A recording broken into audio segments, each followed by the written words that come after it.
ఆ రాత్రి శివన్న సమయం.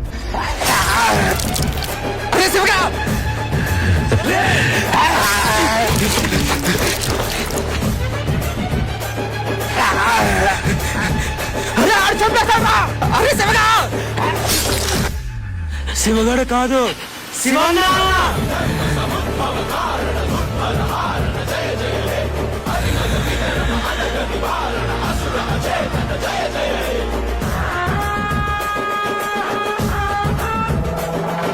అంతమంది ఉన్నా భయపడకుండా ఆ ఒక్కనే చంపేశాడా? చెప్పాను కదా ముండినా కొడుకని. ఆ ఒక్కని చంపినందుకు శివన్నకి ఇంతమంది భయపడుతున్నారా? నీకు చెప్పింది ఒకటే కదరా, అలాంటి కథలు శివన్న వయసు సంఖ్య కన్నా మించే ఉన్నాయి. అలాంటి శివన్నని చంపేశారంటే నేను నమ్మలేకపోతున్నా. ప్రతి కథకి ఒక ముగింపు ఉంటది. శివన్న కథకి ముగింపు తన చావు.